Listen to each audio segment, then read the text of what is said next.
Hi, welcome to this latest edition in my Questions about Anne Boleyn series, which also looks at her family. And today I'm going to share with you 12 facts about Jane Boleyn, who was, of course, Anne Boleyn's sister-in-law. Now, we all know that Jane Boleyn, née Parker, Lady Rochford, was the wife of George Boleyn, Lord Rochford, and that she was executed with Catherine Howard in February 1542. But I thought I'd share with you today a few of the lesser-known facts about Jane. Number 1. Jane was the daughter of Henry Parker, 10th Baron Morley, and his wife Alice St. John. Number 2. The family home was Hallingbury Place at Great Hallingbury in Essex. Number 3. Jane's father, Baron Morley, was brought up in the household of Lady Margaret Beaufort, Henry VII's mother, and he was a gifted translator, translating works from Latin and Italian. Number 4. At the Chateau Vert pageant of Shrovetide 1522, while Anne Boleyn and Mary Boleyn played Perseverance and Kindness, Jane played the part of Constancy. She was also one of the disguised ladies who danced with Anne Boleyn in a masque held in honour of Francis I in Calais in October 1532. Number 5. In 1533, Jane and her husband George were granted the wardship of the young Edmund Sheffield, son and heir of Sir Robert Sheffield. Number 6. There is no evidence that Jane did anything to bring her husband and sister-in-law down in 1536. And in fact, she sent George a message of comfort, for which he sent her thanks. Number 7. In 1536, at the fall of the Boleyns, Anne and George, the inventory of Jane's possessions showed that Jane wore lots of different colours: yellow, crimson, white, and russet, for example. Yet, fast forward to her death in 1542, and the inventory taken there shows that all of her clothing was black.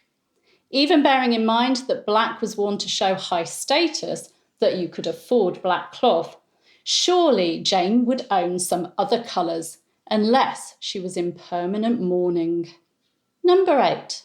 Following the deaths of Anne and George Boleyn, Jane appears to have been close to Princess Mary, and Mary sent gifts to Jane and her servants. Number 9. Jane served as one of Anne Boleyn's ladies and went on to serve Jane Seymour, Anne of Cleves, and Catherine Howard. Number 10. During the annulment proceedings for Henry VIII's marriage to Anne of Cleves, Jane was one of the Queen's ladies who had to give evidence regarding Anne being ignorant of what consummation involved. Number 11. At the fall of Catherine Howard in 1541-1542, Jane was found guilty of treason by attainder, not by trial. And King Henry VIII even changed the law so that he could execute Jane. Jane had experienced some kind of mental breakdown at her arrest in 1541 and had to be released from the Tower of London.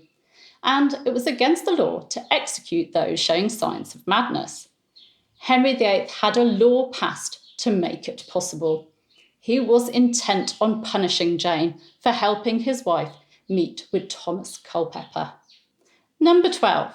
Jane's father, Lord Morley, paid tribute to Jane following her execution. Jane's biographer, Julia Fox, points out that his translation of a Latin work by Boccaccio, which he gave to Henry VIII as a New Year gift in 1543, featured a change from the original.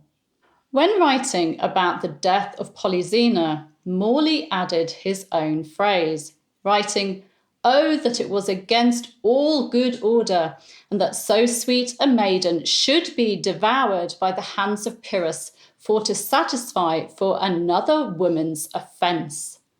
A clear reference to his daughter being executed with Catherine Howard. So there you go, some lesser known facts about Jane Boleyn, Lady Rochford. To find out more about Jane Boleyn, Lady Rochford, I will give you some links to videos I've done on her, and I'd highly recommend some books. We have this one, which is my go-to book on Jane Boleyn, Lady Rochford. It's by Julia Fox. Mine's a rather battered copy because I've used it so much. I talk about Jane, Claire Cherry and I talk about Jane in our biography of George Boleyn, who was, of course, her husband. There's a book coming out soon, I think it's on pre-order, from Charlie Fenton, which is all about Jane. And then there's a novel which features a more sort of real-life Jane than the mythical Jane of some novels. That's The Raven's Widow by Adrian Dillard, which is a wonderful read as well. Sadly, we don't have a portrait of Jane, or not one that we're sure is Jane, so I can't share a picture of her. Very sad. Anyway, take care. Oh, you can subscribe by pressing that subscribe button. You can give me a like and leave me a comment, and you can hit the bell to be notified as my videos go live. Take care. Bye-bye.